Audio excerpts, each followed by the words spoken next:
We all know the songs, the cowboy hats, the guitars.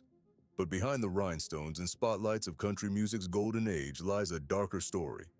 One of tragedy, rebellion, and revolution. These aren't just tales of music. They're stories of lives lost too soon, careers destroyed in an instant, and battles that changed American culture forever. The history of country music isn't written in gold records and Grammy awards. It's written in obituaries and police reports, in divorce papers and prison sentences, in banned songs and burned contracts. Back in the 1920s, when record companies first discovered there was money to be made in what they called hillbilly music, they created an image of country singers as simple folk playing simple songs about simple lives. But the truth was never that simple. The real story begins in the dirt-poor corners of America, where future legends learned to turn their pain into poetry. It's a story of artists who refused to be controlled, who paid terrible prices for their independence, and who forever changed the sound of American music. I'm about to show you what really happened when country music grew up. The night rides that ended in tragedy. The prison concert that started a revolution. The women who dared to sing about things that made America blush. And the rebels who burned down Nashville's rulebook. This isn't the sanitized version you've heard before. This is the raw truth about how country music found its soul and the price it paid along the way. It began in the depths of the Great Depression, in a small Alabama town called Mount Olive, September 17, 1923, the day Hiram Hank Williams came into the world with 2 strikes against him. His father, Lon Williams, was a World War I veteran whose brain injury left him unable to care for his family. He spent most of Hank's childhood in veterans' hospitals, leaving his wife Lily to raise their son alone. Strike 1. Then there was the spinal condition, spina bifida occulta, that would plague Hank with chronic pain for his entire life. Strike 2. But Hank had something else, something that would change music forever, an ear for melody, and a way with words that could break your heart in 3 minutes flat. His first teacher wasn't some Nashville professional. It was a Blackstreet musician named Rufus T. Tot Payne. In the segregated South of the 1930s, their partnership was more than unusual. It was revolutionary. Payne taught young Hank the blues rhythms and vocal techniques that would later define his style. Years later, when Hank was famous, he never forgot to credit T. Tot. All the music training I ever had was from him. At age 14, Hank was already performing on Montgomery streets, his high, lonesome voice rising above the clatter of downtown traffic. Local radio shows followed, then his own band, the Drifting Cowboys. But it was the pain that shaped him, both physical and emotional. The spinal condition grew worse as he performed night after night in rough backwoods bars. A fall from a bull during a rodeo show in Texas added to his injuries. Alcohol became his medicine, morphine his comfort, and music his salvation. Marriage to Audrey Shepard in 1944 brought both stability and chaos. She was his manager, his biggest supporter, and sometimes his worst enemy. Audrey pushed him towards stardom with relentless determination, but their volatile relationship, marked by her ambition and his growing addiction, would fuel some of his greatest songs. Your Cheatin' Heart wasn't just a hit record. It was a page torn from their troubled marriage. The breakthrough came in 1947 with Move It On Over, a song that merged the blues rhythms he learned from T-Tot with traditional country storytelling. But it was Lovesick Blues in 1949 that changed everything. Hank didn't write it.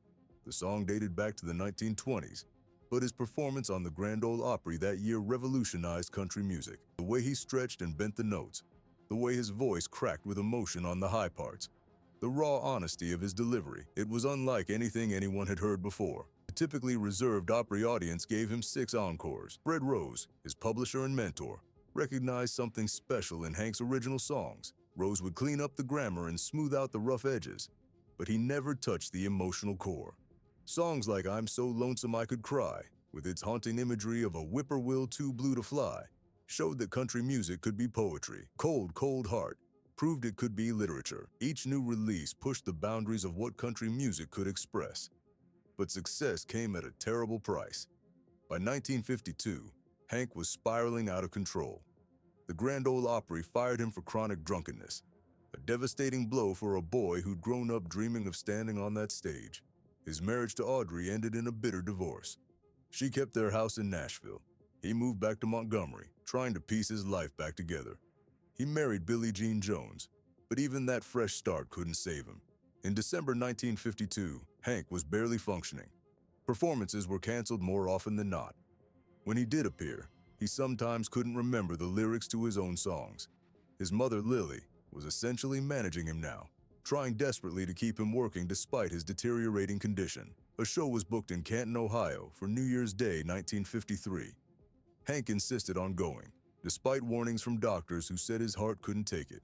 The weather that New Year's Eve was brutal, a mix of rain and snow that turned highways into ribbons of ice. Charles Carr, a 19-year-old college student hired as his driver, wasn't prepared for what lay ahead. Before leaving Montgomery, Hank visited a local doctor named P.H. Cardwell. What happened in that office would later become the subject of investigation and controversy. Cardwell gave Hank a shot, supposedly vitamin B12 and morphine, to help him handle the long drive. Years later, questions about that injection would haunt everyone involved. The powder blue Cadillac left Montgomery around 1 p.m. on December 31st. In Hank's luggage was a new suit for the show, several bottles of prescription medications, and his favorite guitar. They made it to Birmingham, where Hank was already so ill that he needed help walking. In Knoxville, Tennessee, they stopped at the Andrew Johnson Hotel.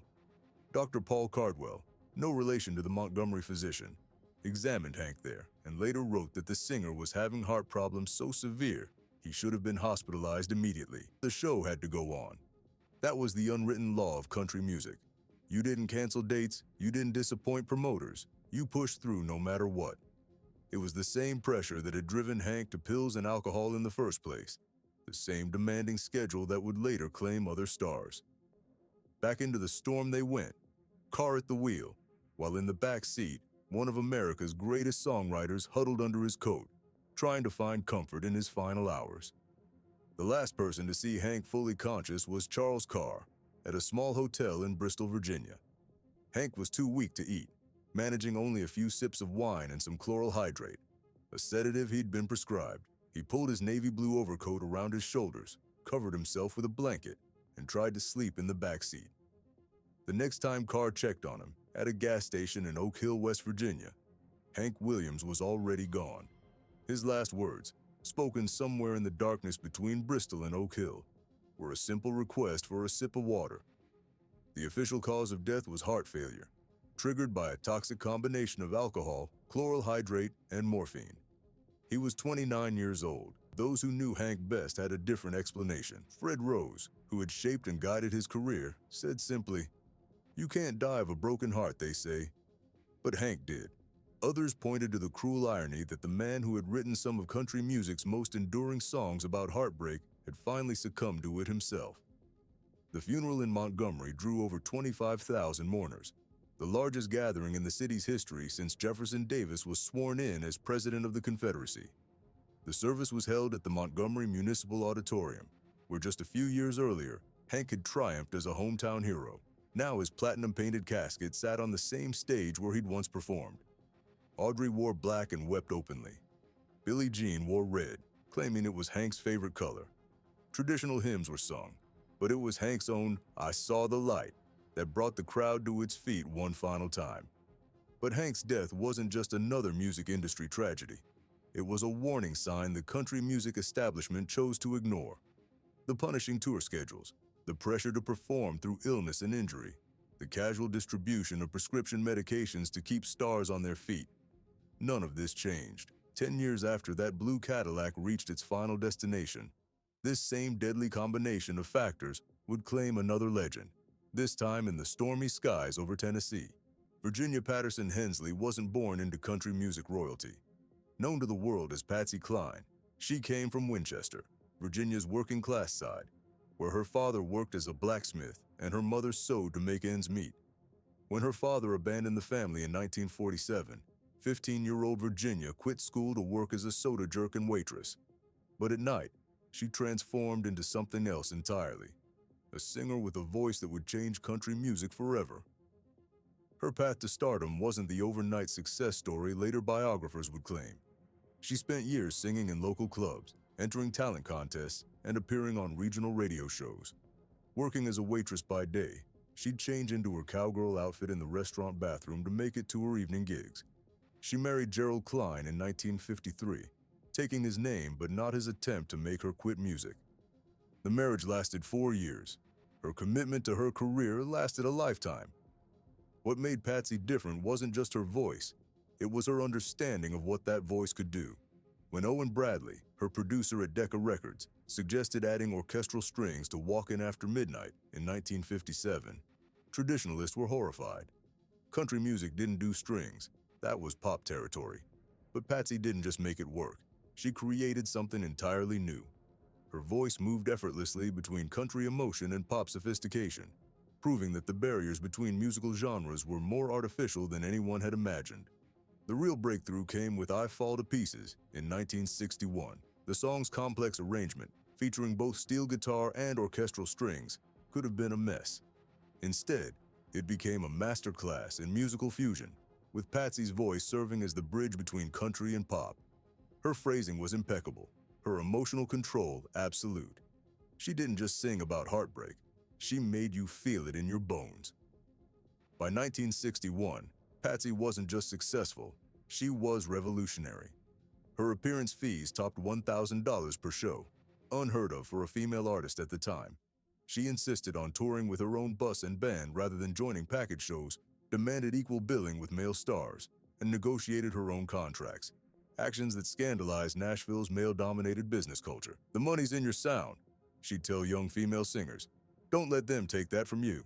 Came Crazy, written by an unknown songwriter named Willie Nelson. The song's complex melody had already been turned down by several artists, but Patsy saw its potential. The recording session became legendary. Still recovering from a near-fatal car crash that had sent her through a windshield, she showed up at Bradley's Quonset hut studio on crutches, her face still bearing scars. The pain medication made it hard to hit the notes, but Patsy refused to quit. It took 4 hours to record what would become one of country music's defining performances. That car crash in June 1961 should have been a wake-up call. The head-on collision threw her through the windshield, killing the other driver and leaving Patsy with severe injuries including a dislocated hip, torn tissue in her throat, and a jagged gash across her forehead. She spent a month in the hospital, underwent extensive plastic surgery, and was told she might never perform again. But by September, she was back on stage, covering her scars with carefully applied makeup and winning standing ovations. Her comeback made her even more powerful. She took young Loretta Lynn under her wing, teaching her how to handle promoters, demand better pay, and stand up to industry men who tried to take advantage of female artists. "You're gonna be big," she told Loretta. "Don't let these men push you around." She helped other female singers too. Dottie West, Jan Howard, and even a young Barbara Mandrell all benefited from Patsy's mentorship. March 3, 1963, found Patsy performing at a benefit concert in Kansas City, Kansas. The show was for the family of disc jockey Cactus Jack Call, who had died in a car accident. Also performing were Cowboy Copas, a Grand Ole Opry star known for hits like Alabama and Signed, Sealed, and Delivered, and Hawkshaw Hawkins, whose distinctive bass voice had earned him the nickname 11 Yards of Soul. Neither knew they were about to become part of country music's darkest chapter. The next morning brought weather that would have grounded most pilots. Randy Hughes, Patsy's manager and the plane's pilot, had only recently gotten his license and wasn't certified for instrument flying. But Nashville's demanding schedule meant stars often took risks to make their next show. When fellow performer Billy Walker opted to drive instead of fly, Patsy took his place on the small Piper Comanche, along with Copas and Hawkins. The decision to fly that day wasn't made lightly. Patsy had already called her mother from Kansas City, expressing concern about the weather. "Don't worry about me, Mom. When it's my time to go, it's my time to go," she said, words that would haunt her family forever. Randy Hughes checked weather reports multiple times, but like many young pilots, he may have felt pressure to prove himself. The plane took off into threatening skies around 2 p.m. What happened next has been pieced together from radar data and witness accounts. Hughes, struggling with poor visibility, made several attempts to navigate through the storm. He'd been advised to land and wait out the weather, but like so many in country music, he was working against the tyranny of the schedule. Every missed show meant lost money and disappointed fans. The small plane pressed on through deteriorating conditions, flying low to stay visible. Near Camden, Tennessee, just 90 miles from Nashville, Witnesses reported seeing the plane flying erratically, obviously struggling. Local resident Helen Pasalacqua later testified she watched the aircraft disappear into the low clouds, followed by an explosion that lit up the entire sky. The Piper Comanche had slammed into the side of a mountain at full speed, the impact so violent that parts of the aircraft were found embedded deep in the forest floor. All 4 passengers died instantly. The crash site was a scene of utter devastation. Twisted metal scattered across the forest, personal belongings strewn through the trees. Among the wreckage, searchers found Patsy's signature white chiffon performance dress, her gold wristwatch stopped at 6:20 p.m., and a carefully packed overnight bag containing the cosmetics she used to cover her accident scars. The dream of reaching Nashville had ended just 90 miles short. The impact on country music was seismic. In one crash, the industry had lost not just Patsy Cline, but also Cowboy Copas, whose career stretched back to the 1940s, and Hawkshaw Hawkins, who had just scored his biggest hit with Lonesome 77203, a record that would reach #1 posthumously. Randy Hughes left behind a young widow, Jean, who was Copas's daughter. In a cruel twist of fate, she had lost both her husband and her father in the same crash. Loretta Lynn took the loss particularly hard. She had been scheduled to visit Patsy's home the day after the crash. Instead, she spent months touring as the girl singer with Patsy's band, keeping their musicians employed while trying to fill impossibly large shoes. "I don't think anybody could ever be as good as Patsy," Loretta would say years later. "She taught me everything I know. She showed us all how it should be done." The loss of Patsy Cline was more than just a personal tragedy. It marked the end of an era in country music. She had been the bridge between country's rural roots and its more sophisticated future, proving that authenticity and artistry could coexist. In the wake of her death, Decca Records had enough unreleased recordings to keep releasing new singles for years. Each one served as a bittersweet reminder of what the industry had lost. Her influence extended far beyond traditional country music. Before Patsy, female country singers were largely confined to certain styles and subjects. After her, artists like Linda Ronstadt, K.D. Lang, and Reba McEntire would cite her as proof that a woman could maintain artistic integrity while pushing musical boundaries. Even rock artists took notice. Elvis Presley was known to listen to Crazy before recording sessions, studying her phrasing and emotional delivery. But the industry hadn't learned its lesson about the human cost of success, the punishing schedules, the pressure to perform at any cost, the casual acceptance of substance abuse as a way to keep going. All of these continued unabated. By 1968, another country star was about to hit rock bottom, though his story would take a different turn. His name was Johnny Cash, and his redemption would come in the unlikeliest of places. Behind the walls of Folsom Prison, Cash's descent into addiction wasn't sudden. It began in the 1950s when he was touring with the Tennessee Two. The grueling schedule, sometimes 300 shows a year, left him exhausted. Amphetamines kept him awake on long drives between venues. Alcohol helped him sleep when the pills wore off. By 1968, he was consuming upwards of 100 dexedrine tablets and a case of beer daily. His first marriage to Vivian Liberto had crumbled. The Grand Ole Opry had banned him after he kicked out the Footlights during a drug-fueled rage. June Carter, part of the legendary Carter family and now Cash's girlfriend, watched his decline with growing alarm. She had already helped flush his pills down a toilet more than once, only to find new stashes hidden in his bus or guitar case. Cash's behavior became increasingly erratic. He missed shows, forgot lyrics, and once started a forest fire in California that destroyed 508 acres of national forest. When park rangers asked him about it, he famously replied, "I don't care about your damn yellow buzzards," referring to the endangered condors whose habitat he'd destroyed. The idea of recording a live album at Folsom Prison wasn't new. Cash had been performing in prison since 1957. His hit, Folsom Prison Blues, written after watching the film Inside the Walls of Folsom Prison during his Air Force service, had already established a connection with incarcerated audiences. But by 1968, most people in Nashville had written Cash off as a lost cause. He hadn't had a major hit in years. His drug addiction had made him unreliable, his voice was shot, and his record label had nearly dropped him. Columbia Records initially resisted the prison album concept. Prison concerts weren't new.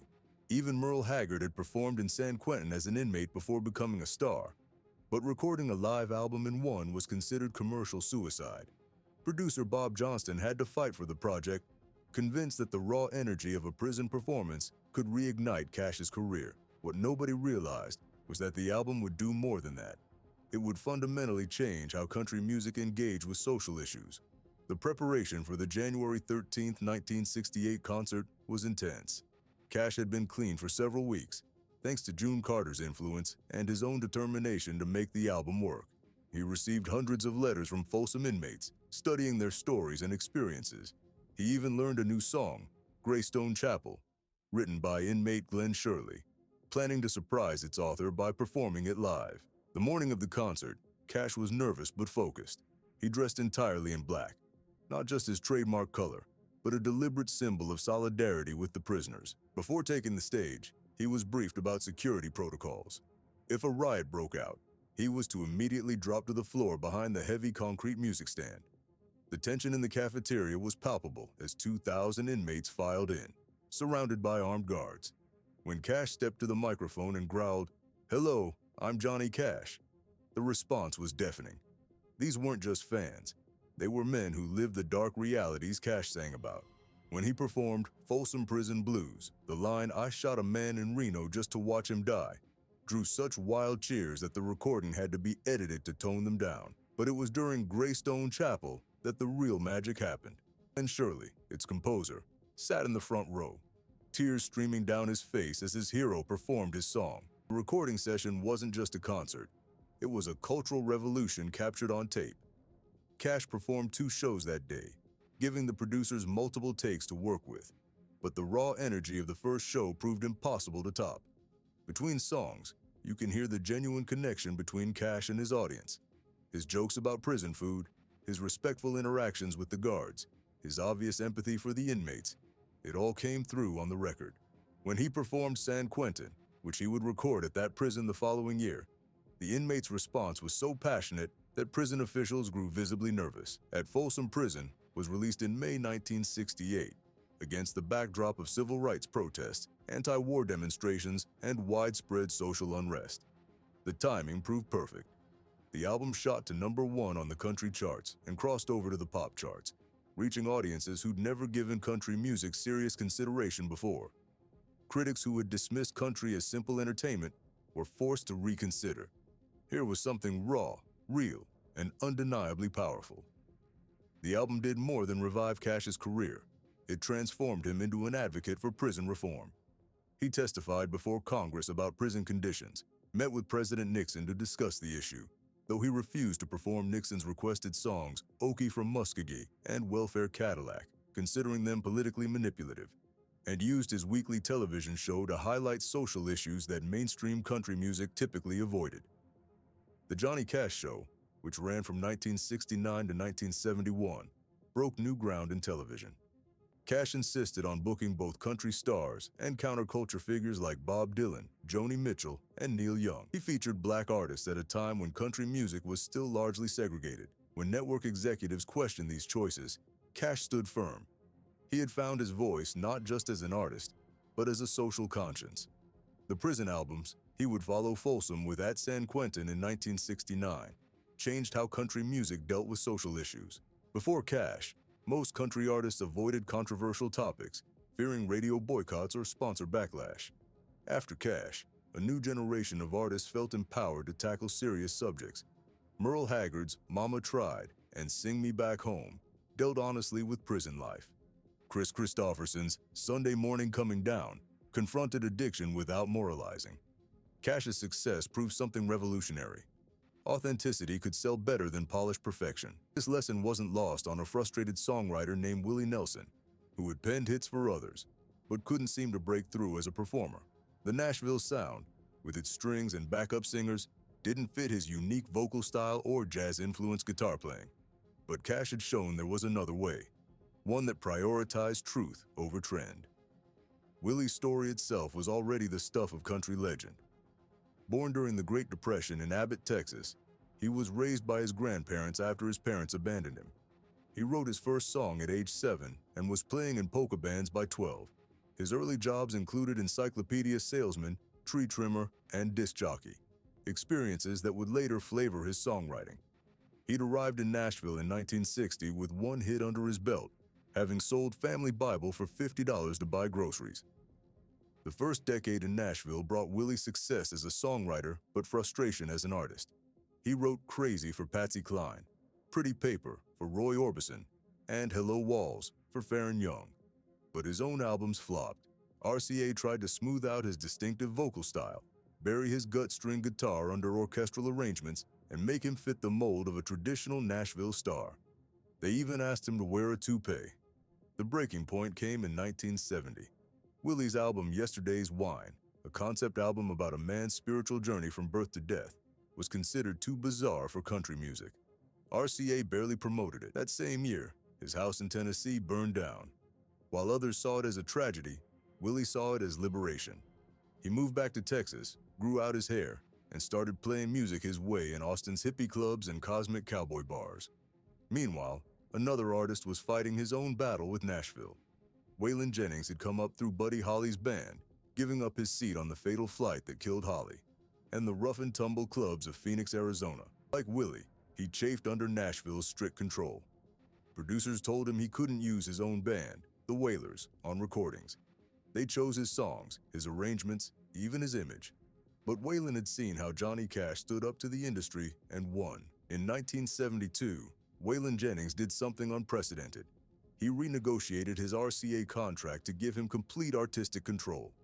The label executives thought he was committing career suicide, but Waylon understood something they didn't. Authenticity had become more valuable than polish. His first self-produced album, Ladies Love Outlaws, sounded nothing like mainstream country music. The bass was too heavy, the guitars too aggressive, the lyrics too raw. But audiences loved it precisely because it didn't sound like everything else on country radio. The rebellion spread like wildfire. Tom Paul Glaser converted his garage into Hillbilly Central, a studio where artists could record without corporate oversight. The space became ground zero for the movement, with artists often recording through the night, fueled by creative freedom and other stimulants. The atmosphere was more rock and roll than traditional country. Willie Nelson would later describe it as the spiritual center of the outlaw movement. Bobby Bare fought for and won his own independent production deal. Billy Joe Shaver, whose songs like Old Five and Dimers captured the movement's spirit, became its poet laureate. Chris Christopherson, a Rhodes Scholar who'd left the Army to work as a janitor at Columbia Studios, brought literary sophistication to country songwriting with complex songs like Me and Bobby McGee and Sunday Morning Coming Down. The turning point came in 1973 when Willie Nelson, frustrated with RCA, managed to get out of his contract and signed with Atlantic Records. His first album for them, Shotgun Willie, was unlike anything Nashville had produced. The songs mixed country with jazz, blues, and rock influences. He followed it with Phases and Stages, a concept album about divorce told from both the husband's and wife's perspectives. Neither album sold well initially, but they proved Willie's artistic vision was worth fighting for. Then came Red-Headed Stranger in 1975. Columbia Records, which had signed Willie after Atlantic closed its Nashville division, thought they were getting a rough demo when he delivered the album. Recorded for just $4,000, it told the story of a preacher who kills his unfaithful wife and her lover, then finds redemption through new love. The sparse production, often just Willie's voice and guitar, horrified the label executives. But Willie stood firm, threatening to buy back the master tapes if they tried to add orchestration. Red-Headed Stranger didn't just succeed, it revolutionized the industry. The album went multi-platinum, proving that artistic integrity could translate into commercial success. Its standout track, Blue Eyes Crying in the Rain, gave Willie his first #1 hit as a performer. More importantly, it demonstrated that country music could be conceptually ambitious while remaining authentically raw. The album's success forced record labels to reconsider their entire approach to producing country music. Meanwhile, Waylon Jennings was waging his own battles. His 1973 album Honky Tonk Heroes, featuring songs almost entirely written by Billy Joe Shaver, marked another watershed moment. The album's hard-edged sound and literary lyrics created a new template for country music. Songs like Old Five and Dimers and You Asked Me To proved that country music could be both intellectual and visceral. When RCA executives complained about the sound, Waylon famously responded, "We're gonna do it my way, or I'm gonna go home and get drunk." The movement reached its commercial peak with the 1976 release of Wanted the Outlaws, featuring Willie, Waylon, Jesse Coulter, and Tom Paul Glazer. The album became country music's first platinum record, but its impact went beyond sales. The cover photo, showing the artists in leather jackets and denim instead of rhinestone suits, symbolized a complete break from Nashville's polished image. The music inside was just as revolutionary, with songs like Good-Hearted Woman and Yesterday's Wine showcasing the Outlaw's distinctive sound. But while the men were fighting for creative freedom, another artist was waging an even more radical battle. Loretta Lynn had already proven she could hold her own with any male artist, but her real revolution was just beginning. The coal miner's daughter from Butcher Holler, Kentucky, was about to tackle subjects that made even the Outlaws nervous. Loretta's authenticity wasn't manufactured. Born in poverty in 1932, she was married at 13 to Oliver Doolittle Lynn and had 4 children by age 18. She learned to play guitar on a $17 Sears and Roebuck instrument, practicing while her baby slept. Her first public performances were in Northwest lumber camps, where Doolittle had moved the family looking for work. She wrote her first hit, "I'm a honky-tonk girl," while washing clothes for extra money. Unlike many country artists who had their rough edges smoothed out by Nashville, Loretta doubled down on her authenticity. Her thick Kentucky accent and direct songwriting style weren't liabilities. They were her strength. She wrote about real life from a woman's perspective, tackling subjects that male executives didn't think belonged in country music. Don't Come Home a-Drinkin' with Lovin' on Your Mind in 1967 wasn't just a hit. It was one of the first country songs to address spousal abuse and marital rape, even if the radio programmers didn't realize it at the time. Her friendship with Patsy Cline had taught her valuable lessons about standing up to the industry. Before Patsy's death, she had advised Loretta, "Don't ever sign anything without reading it first, and don't take the first offer they make you." Loretta took those lessons to heart, managing her own business affairs with a shrewdness that surprised many Nashville power brokers. When told certain subjects were too controversial, she'd respond with her characteristic frankness, "It ain't controversial to me. It's my life." Real revolution came in 1975 with "The Pill." The song celebrated birth control from a woman's perspective. "All these years I've stayed at home while you had all your fun. Now I got the pill." More than 60 radio stations banned it immediately. The controversy reached beyond country music into national news, with some religious groups calling for a complete boycott of Loretta's music. But she stood her ground, pointing out that the song reflected reality for millions of women. "If I'd had the pill back when I was having babies, I'd have taken them like M&Ms. I wouldn't have had a bunch of kids back to back." The song's success, reaching number 5 on the country charts despite the bans, emboldened Loretta to tackle even more controversial subjects.